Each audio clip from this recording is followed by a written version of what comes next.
लक्षवेध news network. अचूक वेळ अचूक बातमी.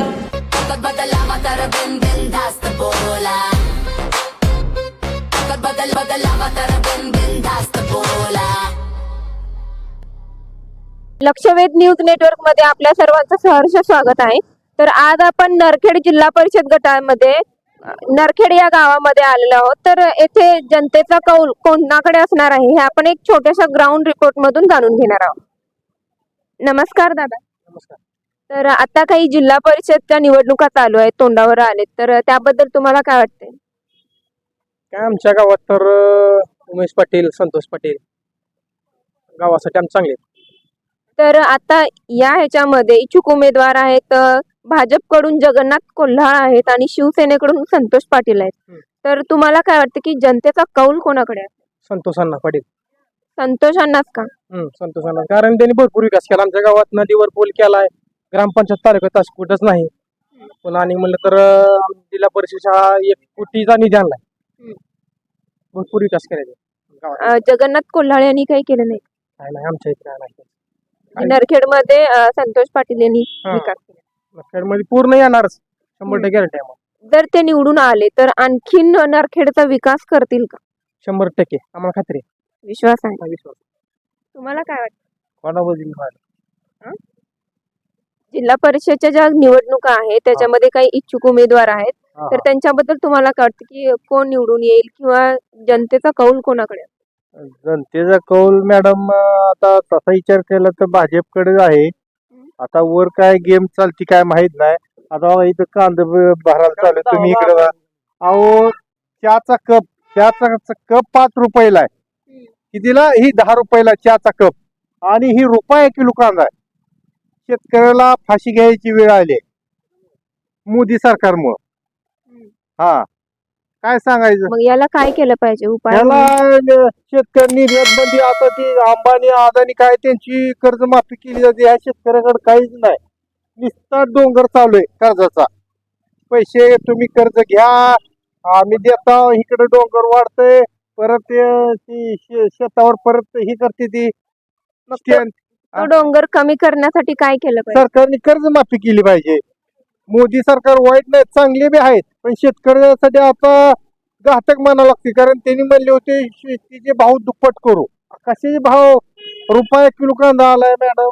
लय कंडिशन बेकार झाले, काय सांगायचं. दर शेतकऱ्याला रडता बी येणार, हसता बी येणार, फाशी बी घेता येणार, अशी कंडिशन आहे. का चुकीच आहे? मग आता ही जी सध्याची परिस्थिती आहे ते बदलण्यासाठी मग काय केलं पाहिजे? आता काय, आता मोदीलाच कळलं पाहिजे बाबा, निर्यात चालू केली पाहिजे, शेतकऱ्यांना भाव दिला पाहिजे. आता उसाला अक्षरशः 5,000 भाव दिला तरी कमी आहे. का तर ती मशीन जी ऊस चालू आहे, 50 टन जायची तर 30 टन जाते. का तर ती तुकडं झाल्यामुळे त्याची हवा पिऊन वगैरे पाक शेतकऱ्याचं नुकसान आहे. तर आता नरखेड जिल्हा परिषद गटामध्ये काही इच्छुक उमेदवार आहेत, निवडणुकीसाठी उभारले आहेत.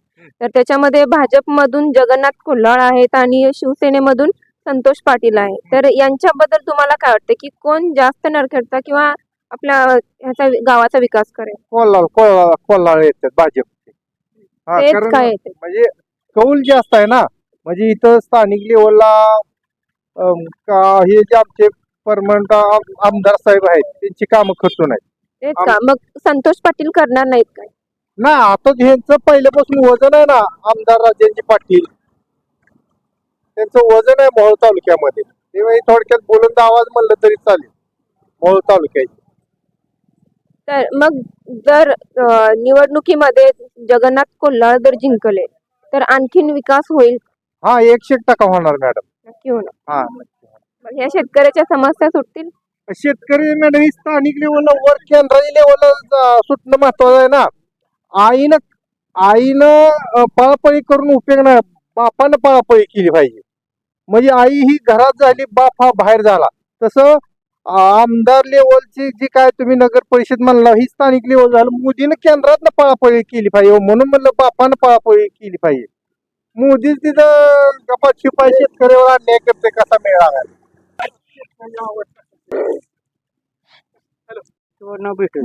आम्ही अपक्ष का होणार. नमस्कार दादा. नमस्ते. तर कांदे भरता इथं कसा भाव चालू आहे कांद्याचा? कांद्याचा आता 2200 2400 पर्यंत. परवडतंय नाही नाही बिलकुल नाही. ती भाडा सुद्धा भेटत नाही. एवढे मोठे ते पोते टाकलेत तर परवडत नाही म्हणते. नाही नाही बिलकुल नाही. हे शेतामध्ये मॅडम हे ठेवून उपयोगच नाही. याचा नसतंय. आणि ह्याचं कसं आहे मॅडम, तुम्हाला सांगतो, उगा शेतकरी ना बिलकुल नाही का एकदम तोट्यामध्ये शेतकरी आहे. तर ह्यांनी सरकारने काय करायला पाहिजे, तुम्ही हमी भाव देता, कुठल्यालाच हमी भाव नाही. तुम्ही फक्त अगोदर बोलता की मी हमी भाव देतो, हमी भाव देतो. कुठल्या सोयाबीनला नाही, किंवा तुरीला नाही, कशालाच भाव नाही. मग भाव मिळण्यासाठी किंवा शेतकऱ्याला थोडा फायदा होण्यासाठी काय केलं पाहिजे? ही बीजेपी सरकार जायला पाहिजे. बीजेपी सरकार जायला पाहिजे. कोण यायला पाहिजे? ही शिवसेना येऊ द्या, राष्ट्रवादी येऊ द्या, त्याच्याबद्दल काय आहे? जसं की आता इच्छुक उमेदवार आहेत, भाजपकडून जगन्नाथ कोल्हाळ आहेत, शिवसेनेकडून संतोष पाटील आहेत. तर कोण आलं तर तुमच्या कांद्याला भाव मिळेल? संतोष पाटील संतोष पाटील ते आले तर मिळेल. मिळेल. तुमचे विचार वेगळे आहेत ना. तुम्हाला काय वाटतंय? कांद्याची अवस्था निश्चित बेकार अवस्था आहे. 1 रुपया भाव आहे. आणि तुम्ही जी म्हणला बाबा हे निवडून आले ते निवडून आले भाव मिळेल का? राष्ट्रवादी येऊ भाजप येऊ कुणी जरी निवडून आलं तरी काय उपयोग नाही. ते काय म्हणतात सख्खे भाऊ मिळून मिळून खाऊ अशी अवस्था आहे. त्यामुळे शेतकऱ्याला कोणी जरी निवडून आलं तर कोणी वाली नाही. त्यामुळे मोदी सरकारनं काय केलं पाहिजे की शेतकऱ्याची सरसकट 7-12 कोरा केला पाहिजे. मॅडम तुम्हाला खोटं सांगत नाही, नुसतं मला 1 तासापुरतं पंतप्रधान करा. 1 तासापुरता सगळ्या शेतकऱ्याचा 7-12 कोरा करतो. 1 तासापुरतं मला पंतप्रधान करा. मुख्यमंत्रीचं सोडा, अख्ख्या देशाचा 7-12 कोरा करून जातो. 1 तासापुरता फक्त पंतप्रधान करा. हा विकास काय विकास करायला सोपा आहे हो, फक्त किस्सा भरायचं नाही तर. हा किस्सा भरायचं नाही तर हो. किस्सा भरल्यामुळे काय होतंय, वाटतीन कमी होती ना. आता पाईपलाईन चालू आहे, तुम्ही मध्ये 4 नळ काढल्या पुढं कमी जातं पाणी. मग तसं प्रत्येक पुढे निवडून येते किसच भरते.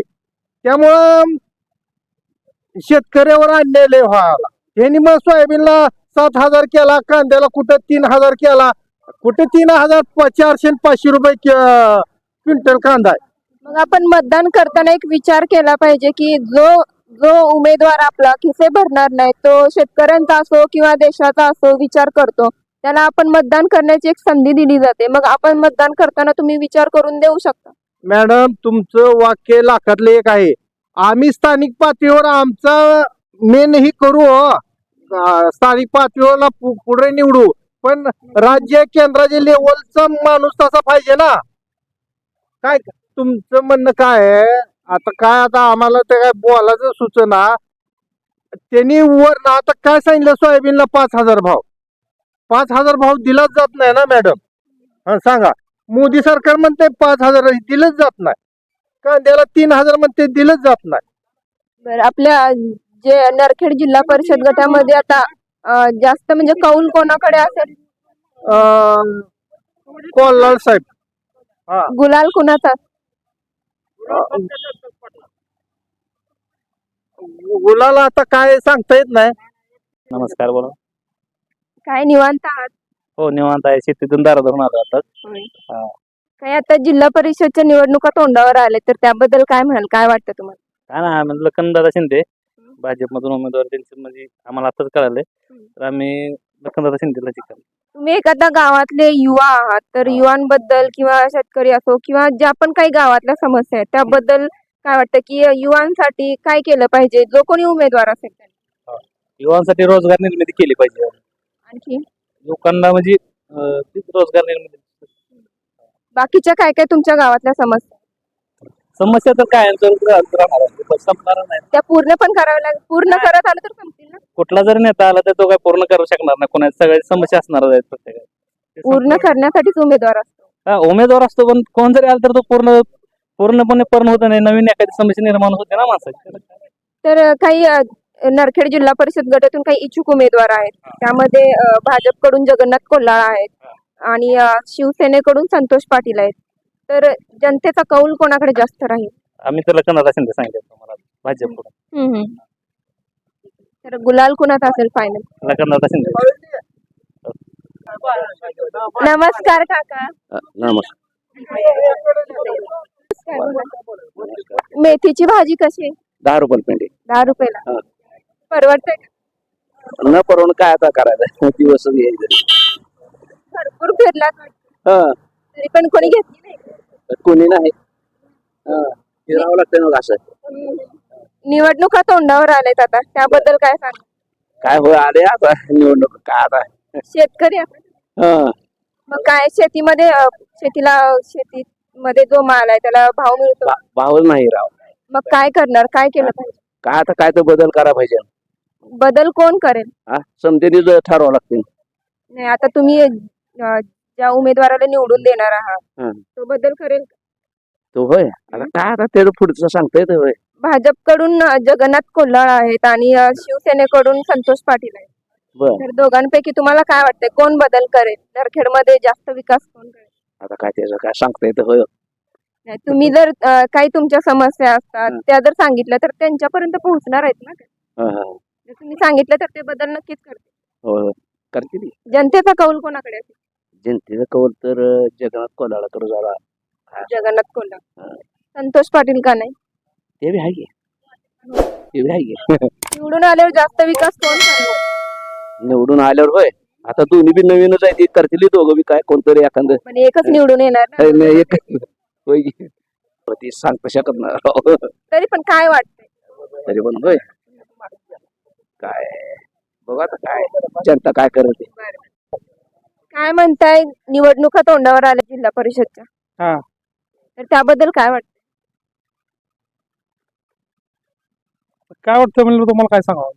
म्हणजे जनतेचा कौल कोणाकडे असेल? काही इच्छुक उमेदवार आहेत त्याबद्दल तुम्ही काय सांगाल? आता देशातलं जरी वातावरण वेगळं असलं तर ही आमचा मोहोळ तालुका पहिल्यापासून पुरोगामी विचाराला बांधणार आहे. हा त्याच्यामुळे कसं आहे एका माणसाच्या म्हणजे कुणी काय जर केलेलं असलं की तर कुठल्या पार्टी लोक बघणार नाहीत. ह्या तालुक्यामध्ये फक्त पुरोगामी विचाराला लोक बघतील. तर आता भाजपकडून जगन्नाथ कोल्हाळ आहेत आणि शिवसेनेकडून संतोष पाटील आहेत. पण अधिकृत उमेदवार अजून कोणाचे अजून डिक्लेअर झालेले नाही.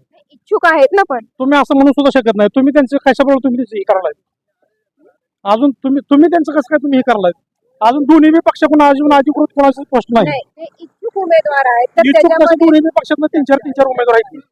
मग तुम्ही हे दोन कसं काय घेऊन बसालाय की दोन उमेदवार तुम्ही घेऊन कसं जनतेपाशी चाललाय? बाकीचे जे इच्छुक उमेदवार आहेत सगळे तुम्ही मिळून एकाचंही मध्ये नाव तुम्ही का घेतलेलं नाही? तुम्ही त्या दोन माणसातनंच का विचार लावून तुम्ही हो? त्याच्यामध्ये जनतेचा कौल कोणाकडे आहे? जनतेचा आता महाविकास आघाडीकडे.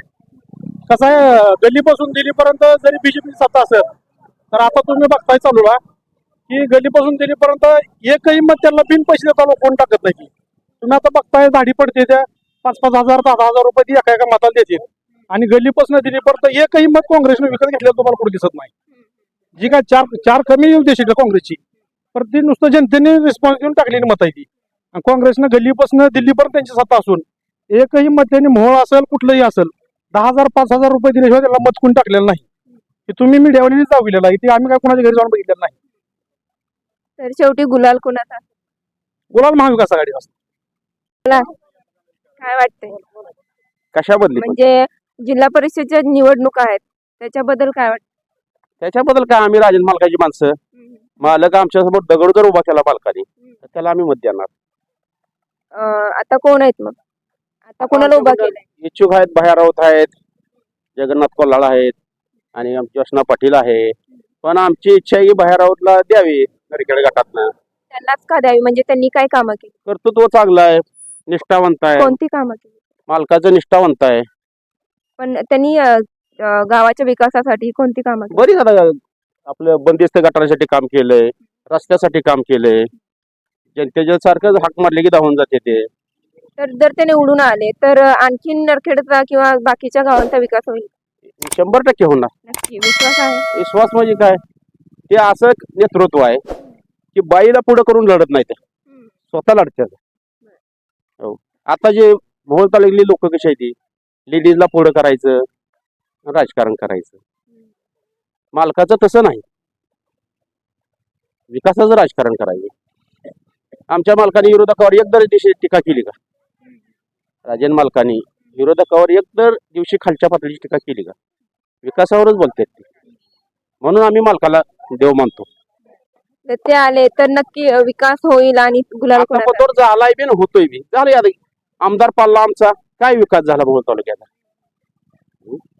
जनतेला बी कळलं की विकास म्हणजे मालक आणि मालक म्हणजे विकास. नमस्कार दादा. नमस्कार, बोला की मॅडम. काय निवांत आहात?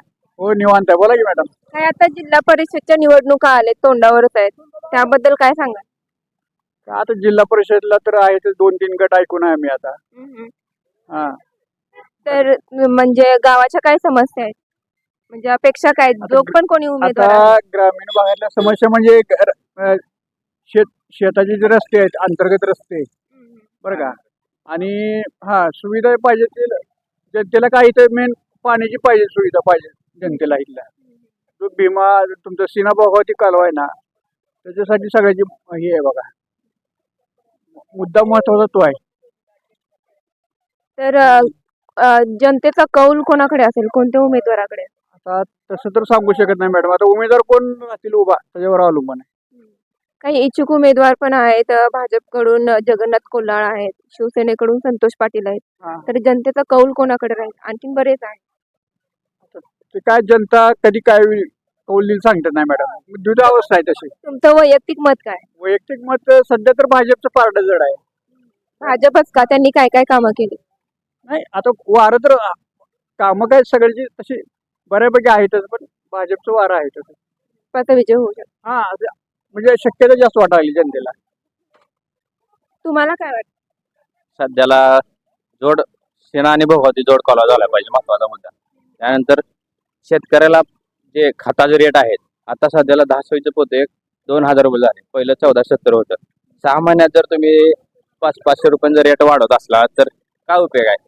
कोणत्या का सरकार असं ना, केंद्रात असं ना, तर महाराष्ट्र असू द्या, महत्वाचं म्हणजे शेतकरी मोठा झाला पाहिजे. शेतकऱ्याला तुम्ही सहकार्य केलं तर शेतकरी तुम्हाला सहकार्य करत आहे. कोणता उमेदवार शेतकऱ्याला मोठा करेल? तसं सांगता येत नाही मॅडम, कारण सध्याला नरखेडची ही नरखेड जिल्हा परिषद गट आहे का सगळ्यात मोठा आहे मोहोळ तालुक्यात. त्यामुळे इथलं जर पारडं म्हणलं तर सगळ्यापेक्षा मोठं आहे. त्यामुळे नरखेडची जनता कुणाला कौल दिली सध्या तरी सांगता येत नाही. मग महत्त्वाचा मुद्दा इथला सेना तुमचं वैयक्तिक मत काय? वैयक्तिक मत सध्याला कोणता उमेदवार? भाजपचा कोणता का उमेदवार उभा राहणार त्याला पाठिंबा आपला आहे. जर भाजपचा उमेदवार आला तर आणखीन शेतकऱ्याचा तुमचे जे पण काही प्रश्न आहेत, नरखेडच्या गावाचे आहेत, ते पूर्ण होतील का? म्हणजे समस्या सोडवल्या जातील? तसा विचार केला तर सर्वांनी त्यांच्याशी पाठीशी उभा राहून त्यांच्याकडनं ते काम करून घ्या पाहिजे. काम केलं तरच ते होईल. त्यांच्या मागे लागल्याशिवाय कुठलंच काम होणार नाही. सध्याला संतोष पाटील म्हणतो ते आम्ही हे करू ते करू. उमेश पाटलांनी 9 वर्ष काम केलं नरखेडमध्ये. आल्याला म्हणले की आम्ही सेना भोगावती जोड कालवा करू, पण त्यांनी काय केलं 9 वर्षात? त्यांचे भाव आता संतोष पाटील यायला लागले, ते सुद्धा हेच म्हणतात आम्ही हे काम करू ते काम करू. मग 9 वर्ष उमेश पाटलांनी काय केलं? आता काय वाटतंय शेवटी गुलाल कुणाचा असेल? भाजपचं येणार बोलायला.